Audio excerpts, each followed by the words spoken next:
Hey guys, this is Mark Hutten with AdultAsperger'sChat.com, and today I wanted to talk to people on the autism spectrum and take a deep dive into what I believe is the number one reason that you experience more than your fair share of anxiety. So it starts out like this. When you were younger, assuming that you have high-functioning autism, Asperger's syndrome, ASD level 1, we're calling it different things nowadays. It's very possible that since you did have this developmental disorder, that perhaps your social skills and emotional intelligence didn't rise to the level of your peers, and so perhaps you were ostracized, teased, bullied. Maybe you went undiagnosed, and so your parents just assumed you were naturally defiant or more of a reclusive individual that didn't want to participate in family activities. Maybe the teachers viewed you as a bad student. Maybe you got a job at some point and had a hard time getting along with your fellow employees and even your boss.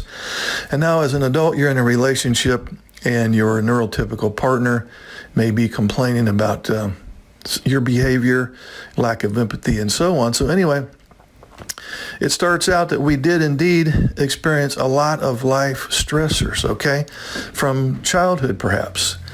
So then we start this negative cycle. I'm just going to call it a negative cycle because it goes downhill from this point forward.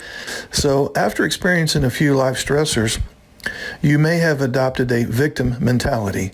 In other words, you just assume that this is how life is. I'm always on the receiving end of bullying, rejection, ridicule, criticism, and so on. And so you just view yourself as a victim of other people and life in general.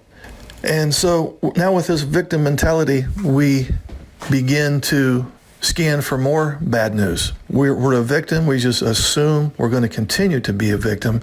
And when you scan long enough, as you know, you find bad news. You look for trouble or somebody that's going to disagree with you or somebody that's going to be critical of you. You look for that long enough, you will find that person.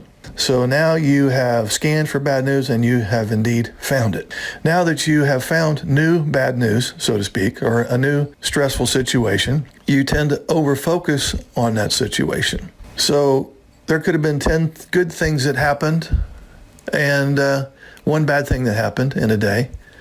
And you totally ignore the 10 good things and hyper-focus on the one negative thing. And then from over-focusing on it, now you overreact to it.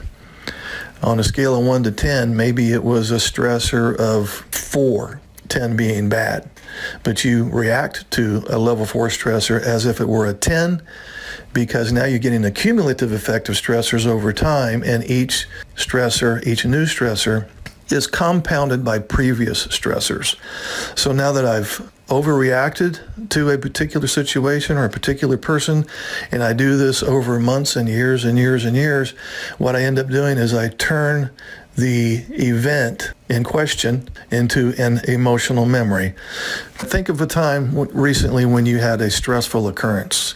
Think about it right now. You remember the content, right? You remember what was said, what was done, what the other person said or did.